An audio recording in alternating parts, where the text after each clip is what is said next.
Hey, good morning, everyone. It's 7 a.m.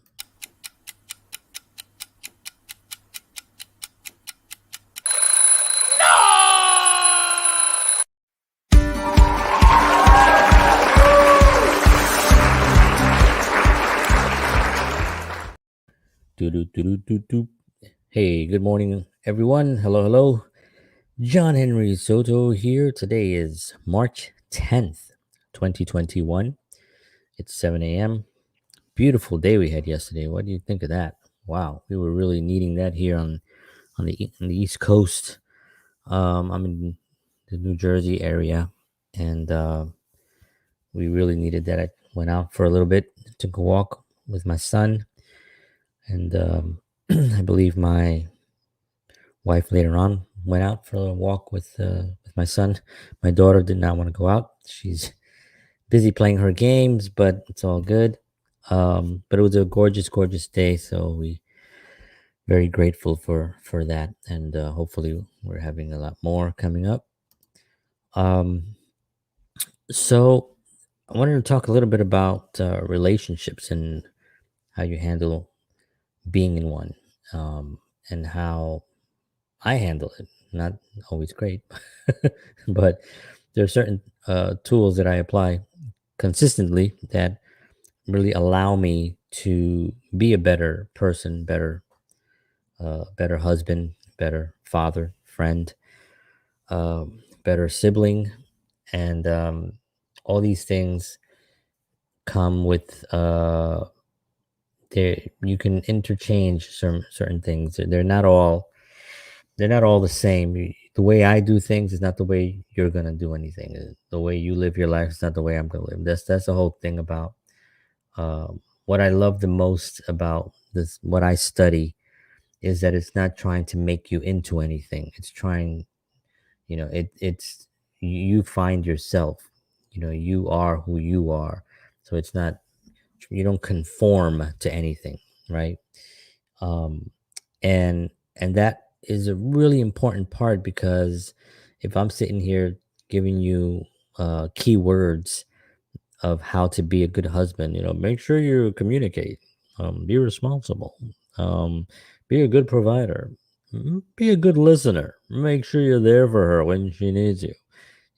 These are all wonderful and very cliche things, and of course they're all true, but it goes on deaf ears, because they've been spewed out for so long, and from so many different people and from so many different directions, and there's no substance to them as far as how to do all those things. Why should I do all those things? What does that mean? What if your partner is a jerk? And how do you deal with that? Every person's situation is completely different, and that's the one thing that we have to realize with all the practices and whatever we have out there is that it's given to you in a package, right? And you can say that about anything, right? Any philosophy or any religion or any method of trying to of being better, any um, betterment thing, right? It's sort of put together and then it's handed to you as completed work, right? And yes, that is true with a lot of things, if not most. But some of them come with you with stuff that you have to get into. So here's the package. Get into the package, and you'll be fine. The package will protect you. The thing will protect you, right? What I've learned is that it's not that. It's delivering something that you can apply to your life and then set you free. And then you can be who you are. You can be your own person. You can be an individual. You can communicate based on how you want to communicate, right? Um, Communication also doesn't mean that now you're able to say things and not be shy and all those things. That has nothing to do with it, right? I was talking to my wife about that. My wife's a little bit more reserved than I am, if you can imagine. Um, I'm a talker, obviously, and she's also great. She teaches every day. She's on a screen with a bunch of kids. But if we're at a party, she's not going to um, be the one that's gonna get the party going. I'm really not the guy either, but I will circulate and will try to meet people and we'll try to walk around and um, I have pretty no not too much issues with that.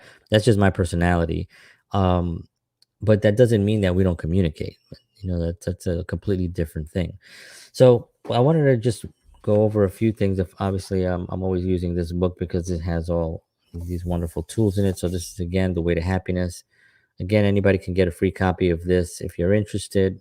Can never really get it to look. I guess that's the best I can do right there. It's a common sense to better living.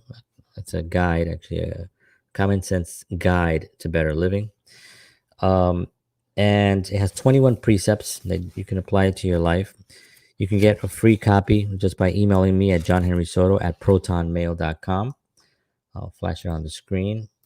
If you're listening on the podcast, it's John Henry Soto at protonmail.com, which is protonmail.com. And I will send you a free copy. Just write in the title, The Way to Happiness booklet, and it'll be on your way. So, a couple things on here.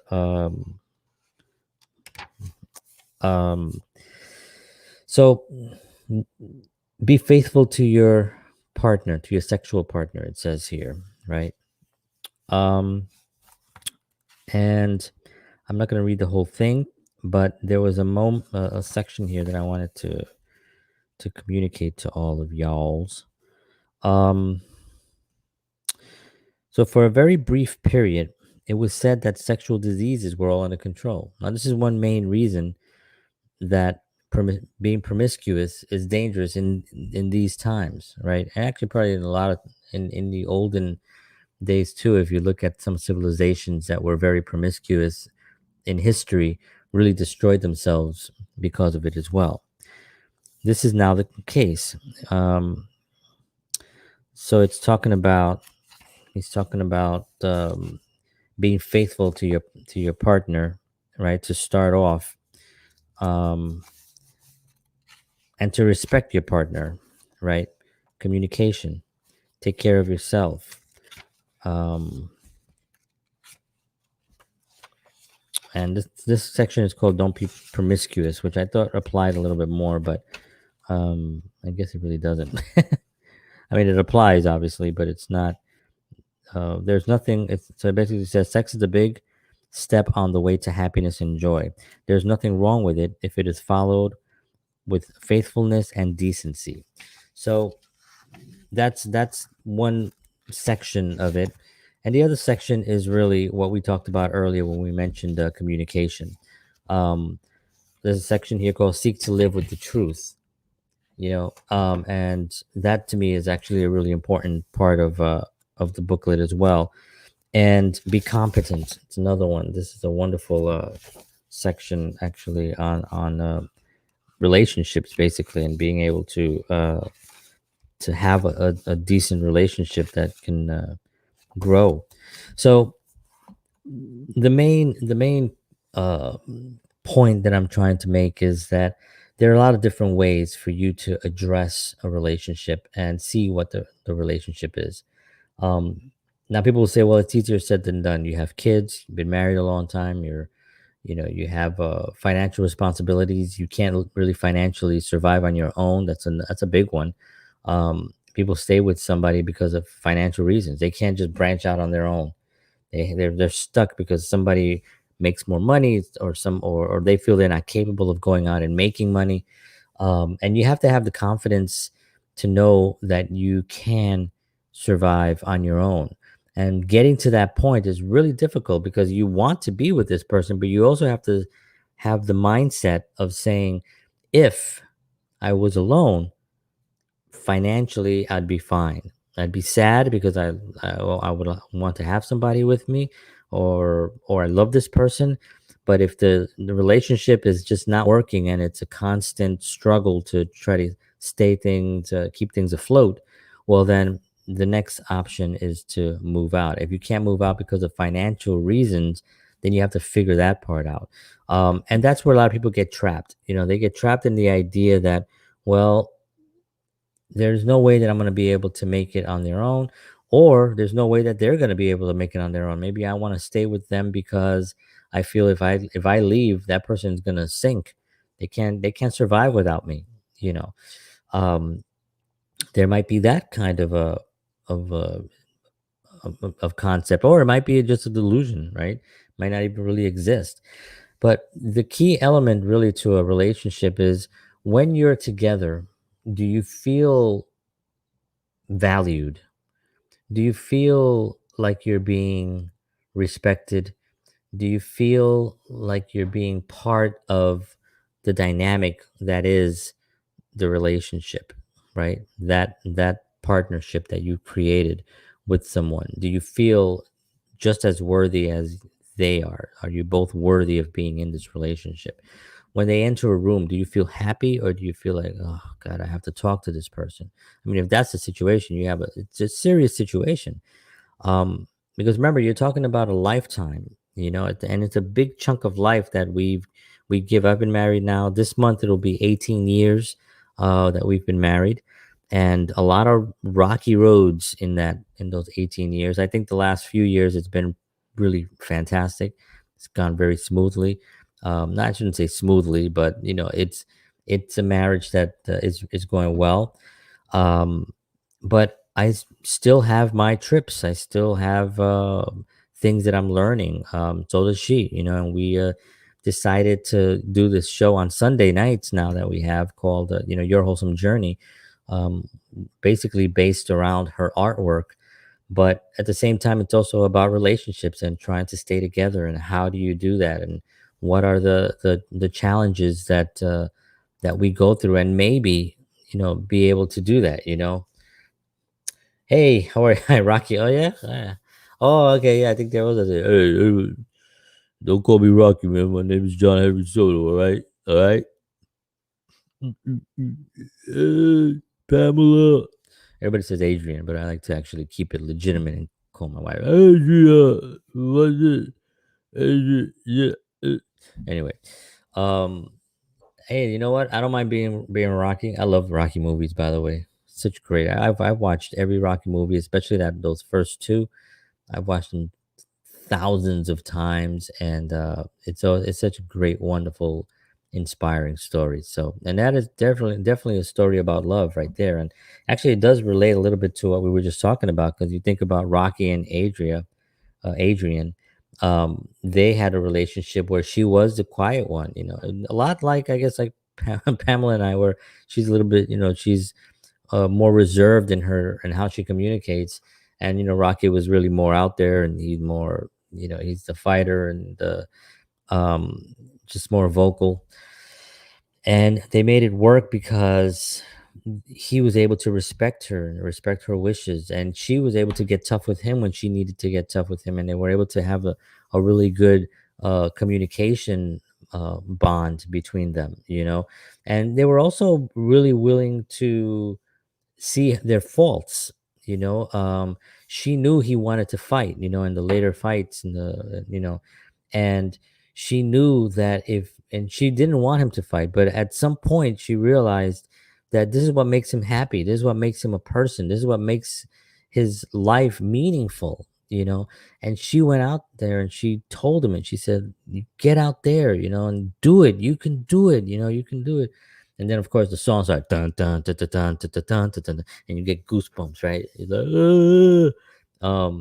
just amazing story of love and triumph, and how the dynamic of the romantic dynamic, the partnership dynamic, really blossoms into something that becomes a one unit powerhouse. That's why they call power couples, right? You hear that expression a lot, and those characters are really great. So thank you for mentioning that, because that actually gave me a good explanation of what it was I was trying to communicate there and try to express. I appreciate that. Now I wish that the names would come up instantaneously, but I get it says Facebook user, so maybe I can go somewhere here and see what's going on. But I do want to also mentioned that there's um, career wise, there's certain careers that people tend to not realize, that they're the importance of having to really have somebody there, and have somebody there that's supporting your business. You know what I mean?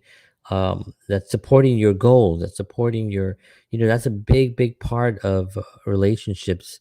And I think it gets a little bit pushed aside because you think that the relationship, the partnership, being in a relationship, that's the most important thing. And it really, what really matters is, and in the beginning of a relationship, you get obviously the physical attraction, right? There's that element of it. Then there's the, can we sit down and have a conversation, right? Because if you're just going with the sex, after sex, then you got to talk to somebody, right? Because you can't have sex 24/7, or some people can. I'm Puerto Rican, so I probably can, but well, so you really need to have the ability to communicate, right? Afterwards.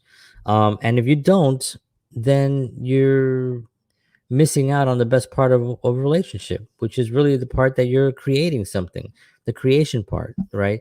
Creating that dynamic and being able to go out there and create a family, and also a good example, set a good example for others, and all those things. But the careers, the goals, people tend to forget to, when they're starting out a new relationship, it's like, okay, so what do you want in your life without me? What did you on? What path were you on before you even saw this gorgeous, rocky looking wannabe? What was your goal? You know, and then I'm going to tell you what my goals are, right? What I want to do with my life, what I want to express with my art, or with my life, and then we can try to match those up and then help each other.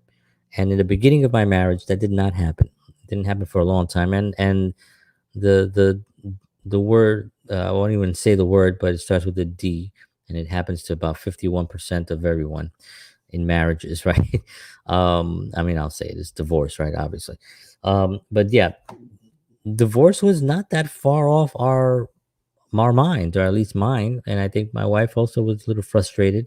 But I used to think about it. I used to think, "Oh, I don't know if this is going to work." And we're talking about early on, after we got, few years married, and I was still trying to play music, and I was still trying to do other things, and really wasn't getting the understanding from her, or her family especially. And I think her family influenced a lot of her decisions or her behavior, and which was really wrong, which is wrong. And in retrospect, that she understands that it was too, and we've had conversations about that, and we've cleared that up.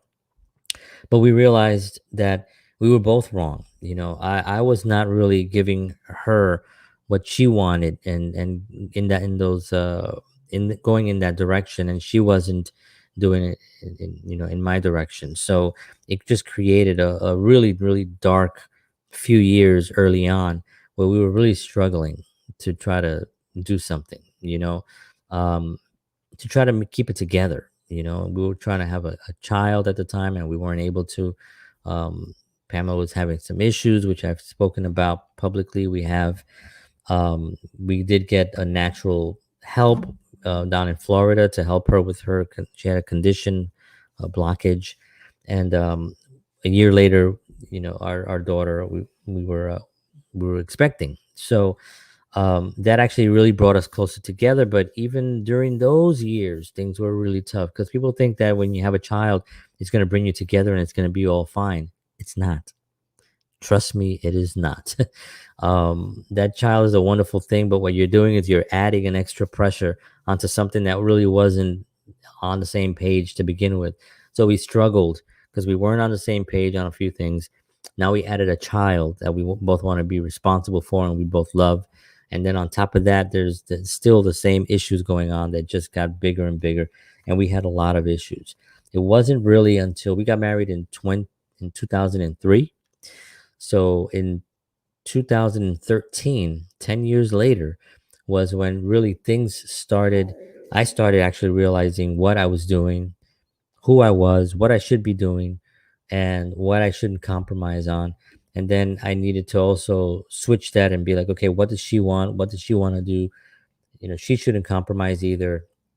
And that's what began, and that took all years and years and years and years of mistakes and screwing up and a lot of other things before we got to the point where we are today, where we're actually been having a really good time with each other, great conversations, and very natural, and like it's not stressful. We communicate, we say exactly what we want. I'm a Puerto Rican hothead from the South Bronx, so I'm never gonna be, hi honey, so I was thinking that this morning we can go to brunch at this really nice place down here in the corner and take the children and have a. I'm never gonna be that dude.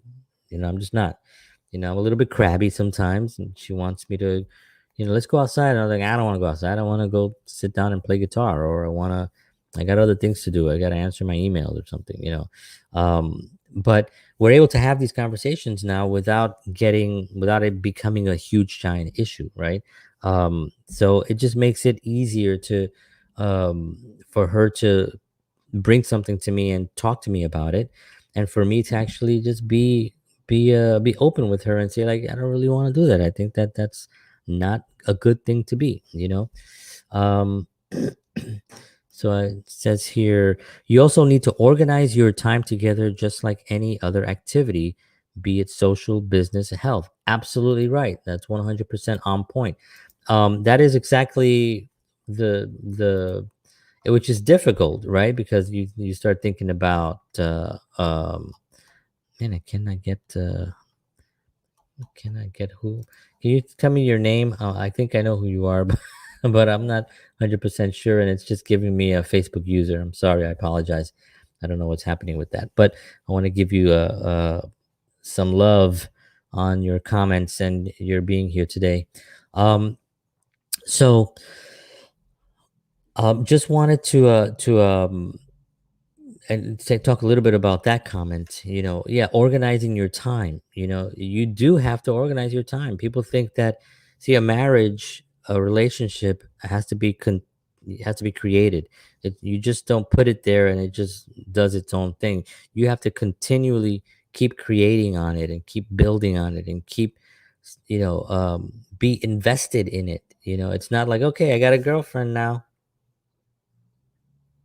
Okay, let's walk. Let's have dinner. Let's go outside. Let's have people see us because we're together. We're a couple. Um, you have to really start creating on that and start being responsible for your time into the relationship. And that's a really important point. So thank you very much. Oh, Clayton. Oh my God. It's my best friend, Clayton. Clayton Bardner, everyone. Thank you. I couldn't tell because for some reason, sometimes, not all the times, but depending on what page you're on, for some reason it just says Facebook user. It doesn't give me the name. So I gotta call StreamYard and see what the hell is up with that. But thank you. It makes sense that you call me Rocky. Hey, Clayton, thanks for calling me Rocky, man. It gave me some good content there. Um, yeah. So Clayton Barner, thank you for your comment. Absolutely, being organized socially, business, health, all that stuff is really important in a relationship. So, all right. So there you have it. It's my. I try to keep these morning things to about 23 minutes to 25 minutes if possible. I do appreciate all of you for being on. Thank you so much. I'm seeing the likes and I'm seeing people coming and entering the page. So I really appreciate that. I hope you all have a wonderful day out there. Enjoy yourselves. Make today great. Do what you love and take care of yourselves. Until next time, take care of yourselves. And as always,